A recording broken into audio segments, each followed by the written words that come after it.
Hey everybody, it's the Coach. This is Thursday Night Football on EA Sports.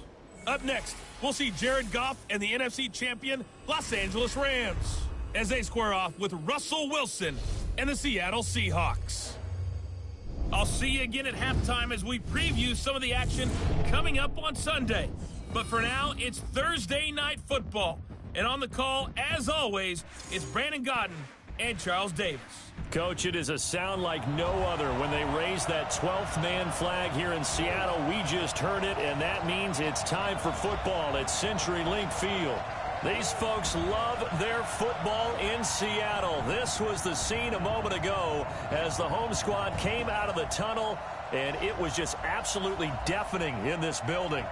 They're set for football, so are we, as the Seahawks get set to match up with the Los Angeles Rams.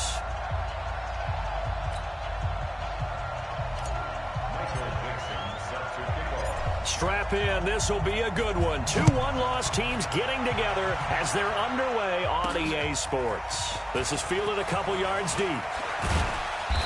And he'll get across the 20 before he's brought down at about the 23-yard line. The L.A. Rams taking the field here. There's Jared Goff. He'll be under center for the 3-0 Rams, who beat Cleveland last week 20-13. And Jared Goff, 2 touchdowns, 2 interceptions in that game. He also had a fumble, but he did lead him to the victory. And they're going to need him because, gosh, in that game, Todd Gurley just 43 yards rushing. Yeah, and they keep talking about he's healthy, everything's okay, but the numbers don't really support that overall. We'll see as the season progresses, but Jared Goff has a lot of confidence in his right arm and a ton of confidence in the guys who catch passes from him. How about Brandon Cooks? He was huge in this game, and he's probably playing with a little extra desire after not making that catch in the end zone in the Super Bowl last year. And Cooper Kupp, his return has been huge at receiver for the Rams. Really opens up their offense. And not the start he was hoping for there, as he'll maybe get back to the line of scrimmage, and that's it. No gain on the play. It'll be second down. And quickly now, here's a look at the Rams offense. And I think the entire league benefited when Andrew Whitworth made the decision to come back for his 13th NFL season. Still one of the best offensive tackles in the game. 4 Pro Bowls, 2 times first-team All-Pro. He's now 10th among active players in the NFL in games started. Now this one to his tight end out on the right side. And he'll get this up to the 34-yard line. 11 yards there, first down. First down, Los Angeles. I know I spent a lot of time talking about how tight ends in a lot of cases now are pumped up wide receivers, but they're still big people. He used that frame right there to absorb a really big hit on him and held on to the ball. Gurley with a carry on first down. He'll only get a couple. 2nd and 8 forthcoming. 2 yards on the carry there. It'll be second down. The starters defensively now for the Seahawks. They were excellent a week ago in the victory over Arizona. Have to admit, I was extremely impressed by what I saw. They ended up getting 4 sacks in the game, stayed in the face of the quarterback the entire time, made it difficult for him to step up and find receivers downfield. And that's what they told us this week, that pressure on the QB is key. Throwing on 2nd and 8. Goff over the middle, and it's incomplete. He was in search of his tight end, Tyler Higbee, and it's third down. Looked like he had a couple of different options as far as who to throw to on that play. Who am I to say this, but I'm not sure he made the right decision. Well, the window of opportunity is always going to be small in the NFL. That's why those quarterbacks who make quick decisions and have quick releases have the most success in this league. It's a gain of 15, and the Rams have a first down. Cooks now in his 2nd season with the Rams. He's had 4 straight years over 1,000 yards. He had 2 with the Saints, 1 with New England, and then he went over 1,000 again last year with the Rams. 80 catches. And Gurley here fumbled it. Gurley fumbles the football. It's loose.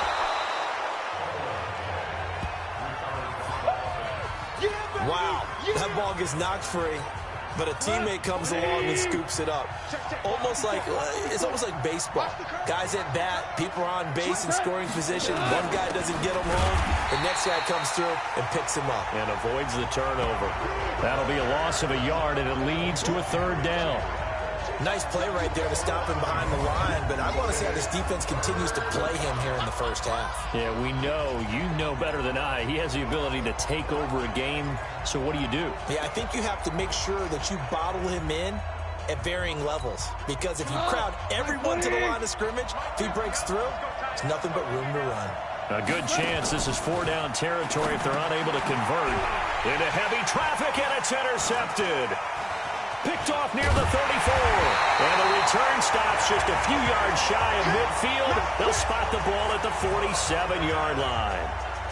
He's coming off a 3-interception performance last week, so certainly not how he wanted to start here. Not at all, but this is where a quarterback gets tested. This is where we find out what he has underneath that jersey. Because he had a bad game last week. Can he shake off a bad start to this one and start to perform at the level he expects? Throwing to start the drive, but that one incomplete. It's a lot of contact going on there, and in the end, unable to keep two hands on the football and bring it into his body. Everything looked pretty good until the finish. After the incomplete pass, here now is 2nd and 10. This is Chris Carson, 1,000-yard rusher a year ago. He'll get 3 up to midfield. Pretty good little two-play sequence there. You force the incompletion, then a very short pickup. Yeah, now maybe you bring in an extra defensive back or two because you want to try and defend on 3rd down. They like to play those nickel or sub packages, don't they? He wants it all for the end zone. And it's intercepted at the goal line. Picked off by the former Husky, Marcus Peters. And he'll take it all the way up near the 30-yard line. He's at it again, Charles. He had the pick 6 last week. Not a pick 6 here, but an interception. It's another Oski, because that's the word we use when we intercept a pass. Oski tells your team to rally around and block for you. But that worked really well last week because he had made it all the way to the end zone. This week he got the Oski, maybe not a touchdown, but boy, he's playing really well. A throw left side to start the drive is complete. 5 yards on the catch there, brings up 2nd down. Charles, Thursday night game, I think a lot of teams probably say shrink the playbook somewhat. Is that correct? I think you're right about that because you just don't have the amount of time that you have in a normal week to put in a full playbook. So, as you said, you shrink the playbook, pick out the plays that work best for you. You know what else you're looking for? What's that? Who are the freshest guys coming off of the last game to play on a Thursday night? Guys have a little extra pep in their step. You go to them early and often. Goff now looks to throw, and that is incomplete.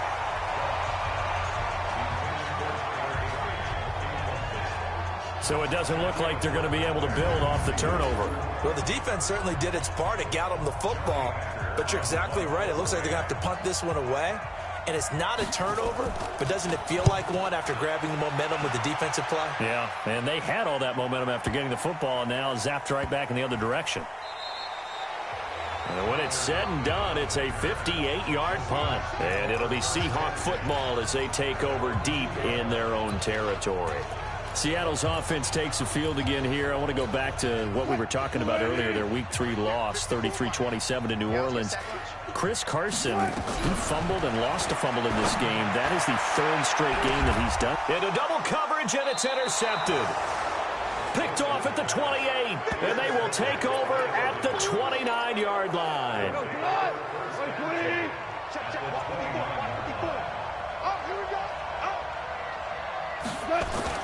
After the interception, here's Goff. That's going to be caught, and they are able to stop him, but he does take it all the way to the 2. A good pickup there, 26 yards.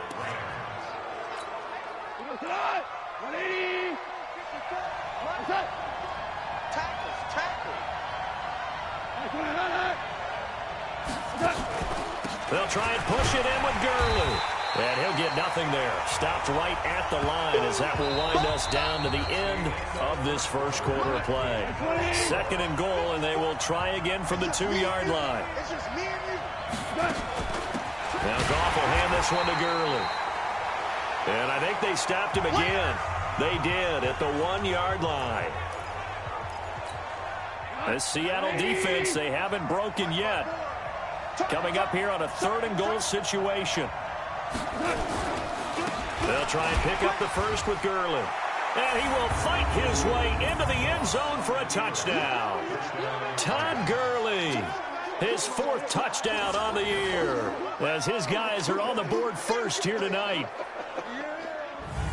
Well, that drive felt like it took up an eternity. We finally have some action on the scoreboard. Yeah, but plenty of action prior to, because that drive took up all the first quarter before we spilled into the second, and finally, points were registered. On the other sideline, they're chomping at the bit just to get the football. Zerline good with a PAT, and it's now a 7-0 game. A drive there of just 4 plays. And last year's rushing and total touchdown leader Todd Gurley caps it with his first of the game here. This is taken about 7 yards deep. And in hindsight, probably should have stayed where he was, as he'll only get back to the 16-yard line. Russell Wilson now gears up to lead the offense again. What a disastrous start for him. So far, he's thrown the ball 2 times, both times intercepted. The heck with his progressions. The heck with what he's seeing downfield. It's really simple, partner. See the color shirts your team's wearing? Throw to those. Not the other color shirt. The color that your team is wearing. That's what the coach is telling him right now. Now the first play of the drive there is incomplete. Partner, switching gears for a second. A really cool moment on Sunday night when Clay Matthews, former Browns linebacker, was inducted into Cleveland's Ring of Honor. And, of course, his son, Clay, was playing for the opposite team that night. It was a really neat moment. Fantastic moment. And it's Clay 2 and Clay 3, correct? Yes. Dad is 2, son who's playing for the Rams now is 3. When he popped out there to see the rest of the family, all of them wearing the 57 jersey that Clay II wore with such distinction for Cleveland for all those years. When he played long enough, a lot of people think he played with Otto Graham. I mean, it was amazing. About nearly a 20-year career there, and just phenomenal what he got done. And even better to see his son able to pop out there and share the moment with him on such a special night. Oh, just phenomenal. Looking to throw again on second down. Wilson dancing to his left. And he'll get it inside the 40 to the 39. The rushing numbers for Wilson, maybe down from earlier in his career, but he's still a threat to go, showing it they're picking up the first down. This offense finding its legs now. Here's another 1st and 10. Now a give right side. It's Carson, and they will only muster a yard here to the 38. It's the Pro Bowl corner, Aqib Talib there to stop him. On 2nd and 9, Wilson. And this one incomplete. Too much contact to hold on to that one, and it's 3rd down. Didn't have a receiver open downfield, and as it turned out, couldn't even find his outlet man because of the coverage. It was way too tight, unable to find anyone open. Here's Wilson. Open man is Metcalf. He's got it. And all the way inside the 15 before they drop him. An inaugural trip to the red zone here for the Seahawks. It's 1st and 10 at the 14. And this is going to be intercepted. Picked off by the former Husky, Marcus Peters. And a big turnover there as his guys will get the football back. All right, we got a second here. Let's have some fun. Let's be cheesy, because why not? So we have the 71st Emmys on Sunday. just straight cheese. 71st Emmys on Sunday. So let's hand out a few awards. Okay. Let's start with Best Supporting Actor right now in the NFL. Who are you going with? I'm going with the Mustache Man, Gardner Minshew in Jacksonville, because despite the fact that they're 1-2, got their first win last Thursday against Tennessee, he stepped in week 1 and set a record for rookie quarterbacks. What was he, 22 of 25 throwing in that game? 88% right out of the gate, and has continued good play since then. And let's face it, the Mustache Mania is sweeping Duval County as well as the rest of the state of Florida. Best actor in a lead role, I'm assuming you're going Mahomes. You have to, because we kept saying he couldn't possibly do what he did last year. He's on a pace to eclipse what he did last year in every category. And by the way, hasn't thrown an interception yet, and his team's undefeated at 3-0. All right, one more. Best director, head coach. Who you got? I'm going to go each conference. AFC, Sean McDermott, Buffalo Bills, off to a 3-0 start. I'm not sure how many people saw that one coming. And then in the NFC, finally fulfilling their promise here in the early going, the San Francisco 49ers and Kyle Shanahan. Also undefeated, getting ready to take on the Los Angeles Rams for supremacy in the NFC West in the upcoming weeks. The Rams on 3rd down. They've hit 2 for 4 thus far. Here it's 3rd and 3. That is not going to be any help as they dump him behind the line of scrimmage. Now the Seahawks going to use the first of their timeouts as they'll head to the sideline and talk over what to do next. And that one's not going to get there. Not enough juice. An ambitious effort, but it's well short. And that's the risk of the long field goal miss here at this stage of the second quarter. You give up. Coming to the line here to begin their next drive, the Seahawks offense. And 3 interceptions in this game. And I would have to think, I wasn't a quarterback, but number 4 is kind of, you're like, oh, man, I can't throw 4. No, what's interesting is, what do the coaches decide to do now? Having thrown 3, do you alter your offensive strategy? Do you take the ball out of his hands and maybe turn to the running game? Or do you have that supreme confidence that he's going to turn things around? We'll see what they do. And he's brought down. Now the Seahawks call the second of their 3 timeouts as the clock will stop with just under 30 seconds to go in the first half. They come out here in the eye. A chance now to get even before the break as they come up first and goal. Here's Wilson to throw. Under a heavy rush, and down he goes. Now the Seahawks forced to use their 3rd and final timeout as they'll stop the clock with 24 seconds to go in this first half. It's 2nd and goal, back to the 8-yard line now. Wilson after the play fake to Carson. On the move to his left. And he's going to score. It's a Seahawk touchdown. Russell Wilson, as the first half is winding down, as they are now on the board here in the first half. So a late touchdown here just before the half, and that obviously changes the dynamic of this game. Yeah, in a couple of ways, partner, because they've been shut out up until this point. So now at least they go into the locker room, and Uncle Mo may be creeping over to their side to talk to him a little bit. And second, they're right back in the football game, an extra point away from tying things up. Myers connects on the PAT, and that is going to tie our game as we approach halftime. So that drive, 4 plays. And it was Russell Wilson finishing things off with a touchdown run. So all even at 7 now as they kick it away. This is taken at his 4. And he'll take it up past the 25 to the 26-yard line. Set to begin their next drive, the Rams offense at the line. Time here for likely a couple plays if they want it, but with the field position what it is, maybe better suited to just sit on this one? I'm with you totally. I would sit on it and get into the locker room and start over. But if they do decide to try and make a play, we know what the basics are. You run draw, you run screen. I would maybe run a little swing pass and try and get my lineman out in space and see if they can chop a hole into the secondary and see if he can run a little bit. And he's got the hook up here. It's Woods. And this offense going to elect to burn a timeout with 5 seconds remaining in quarter number 2. 6 yards was the pickup on the last completion, so here's 2nd and 4. The final shot before break here. Gone. He's going to take a shot at the end zone. Why not? Looking middle, and it's incomplete. So thanks to the late touchdown, it's a time ball game here. And okay, so much for our halftime break. Apparently we're going to get right back to it. Set and ready to go for the second half. 1 touchdown apiece, 7-7 our score. This is taken at his 4.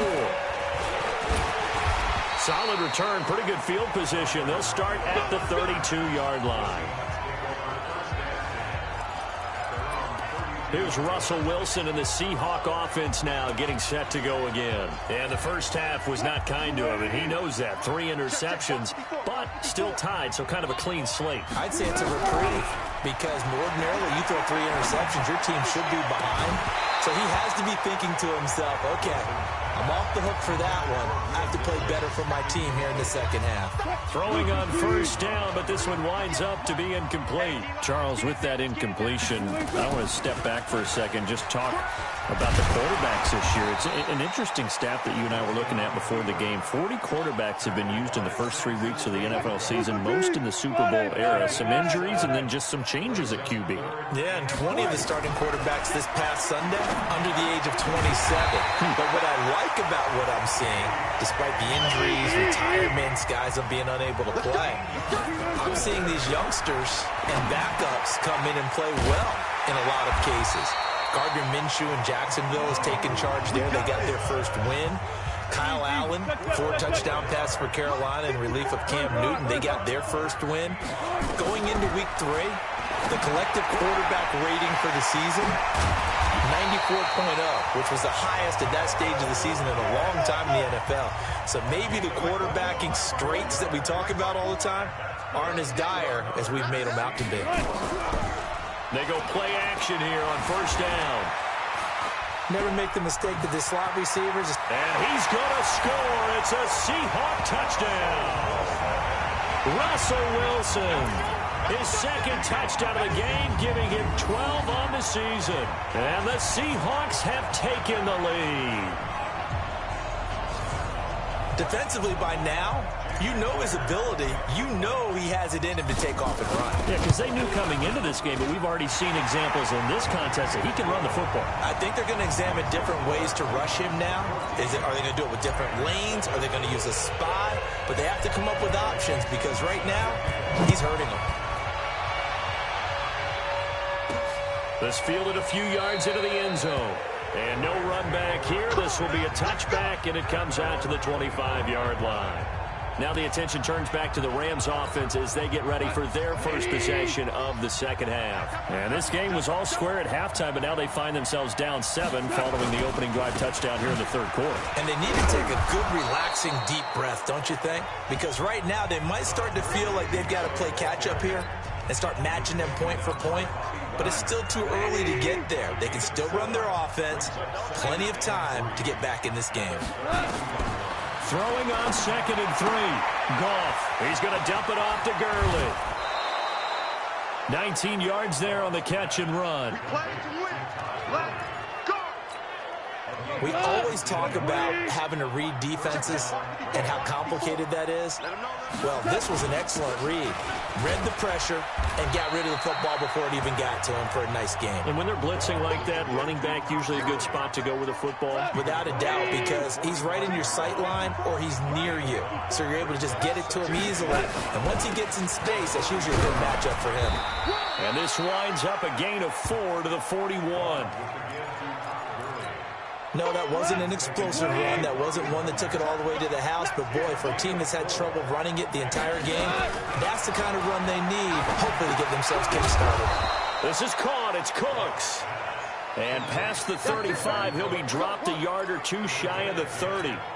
Line of scrimmage, the 31 now on 1st and 10. Delayed give, Goff to Gurley. And he struggles to get a yard here, maybe a yard, down to the 31. Well, we saw him there trying to get it to the outside, trying to get to the perimeter, but not a whole lot of room there. But there's got to be one positive to that. If you keep moving laterally, creases tend to develop as the game moves on, and they can run it back inside. And he loses the football a second time. And the Seahawks have picked it up. And they take possession of the football and have it at the 36-yard line. So the defense there, opportunistic. It's nice to give them credit, isn't it? Because so many times it's more a matter of what the offensive guy didn't do. Didn't secure the ball, didn't cover up. In this case, just give credit to where it belongs. Knocked it free, made a big play. It'll be a 3-yard gain, and that'll make this a second down.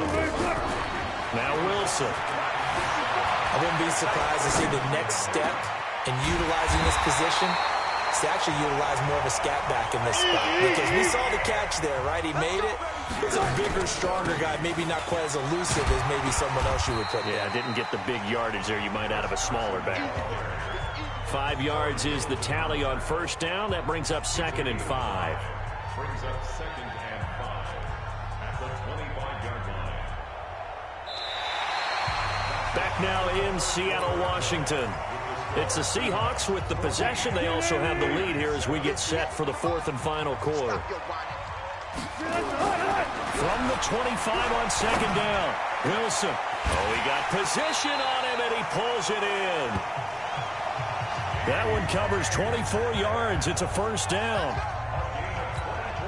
These guys are running offense like you drive. The pedal is down, stomp down. How about that? Back-to-back completions. They are rolling. So much for being conservative and running that football. Now a nice play defensively on first down as this is knocked away and incomplete. It's always a battle. Who's going to win on first down, the offense or the defense? Let's face it, if you've got the ball, 4 yards or more on first down is what you're aiming for. They tried to throw for it there. Nice effort to knock that one away and bring up second down. So an incomplete pass a moment ago, and that leads to second. Under pressure now, and he's going to go down just inside the 5-yard line. 3rd and goal. This L.A. Rams defense will try to bow up once more. Wilson looking end zone, but it's incomplete. You hear the calls for a penalty, but I just don't think so. I think in this situation, the defender was making sure his guy couldn't hold on to the football. So I don't see anything that warranted a flag. No, I'm with you. There was contact, but I'm happy they kept that flag in the back pocket. They'll try and throw for it with Wilson. And that is incomplete. Aqib Talib, the veteran Pro Bowler, there to get a hand in, knock it away. Boy, you talk about not playing it safe. Why were they going for it there, Charles? It's got to be a full evaluation of their team. Do they trust their defense in this situation? Maybe they think they've given all they can in this game and they don't have anything left. Do they not trust that the other team's quarterback is just so hot that no matter where they get the ball, they go downfield? Remember when Bill Belichick went for it in that game, right, against Indianapolis on the road? And everybody said, why'd you go for it there? I think he just thought to himself, on the other side, if they get the ball, they're going downfield anyway. He was trying to end the game right there with his own offense. Facing the prospect of a punt from their own end zone, they need some cushion. Let's see what they can do on 3rd down. On the jet sweep, they get this to Cooks. And they're going to mark him down short, maybe by about a yard, if that. Give him 8 yards on the carry, and that's going to bring up 4th down.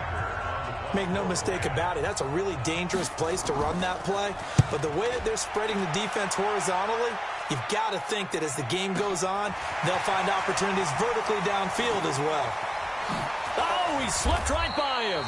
A very nice job on the run back there. He'll get 23 yards all told.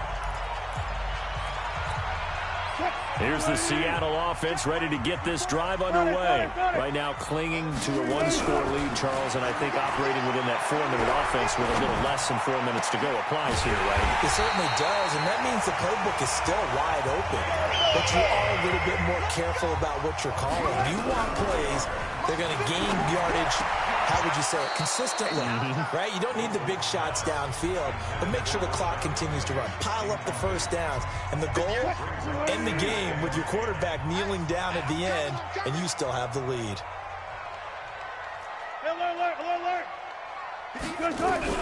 Second and 10 now, Wilson. That's complete to Disley, the tight end. And he's going to get this down near the 20-yard line. And this is going to be another first down as the tackle's going to be made at the Rams' 21.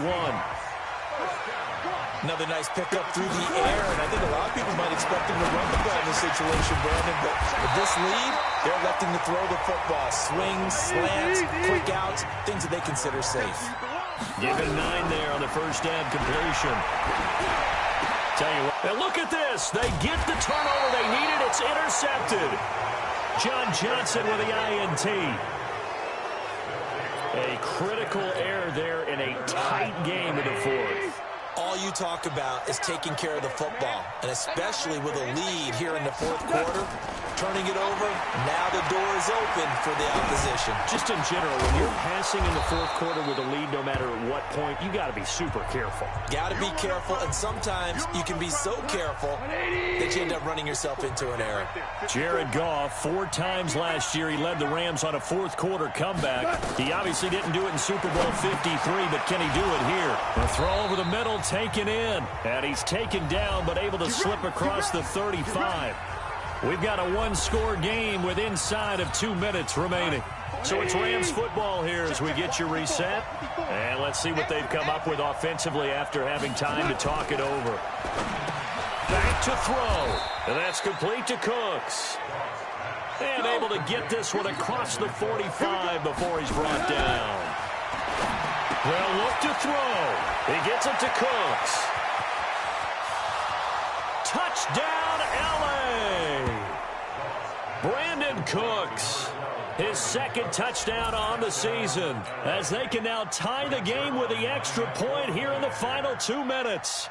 Well, the hard part's done. Now they just need to split the posts, tie it up, but then their defense is going to have to hold up to send it to overtime. Yeah, no matter what. I know there's an inclination in it when you have momentum to go for two here, but if you miss it, you don't give your defense a chance at all. Plus, it's been a good game. I want to see overtime. I'm selfish. You obviously don't have a flight to catch.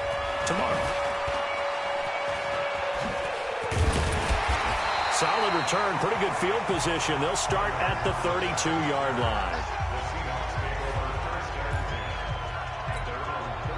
Coming to the line here to begin their next drive, the Seahawks offense. They need to get this around the 40 on the other side to get into field goal range.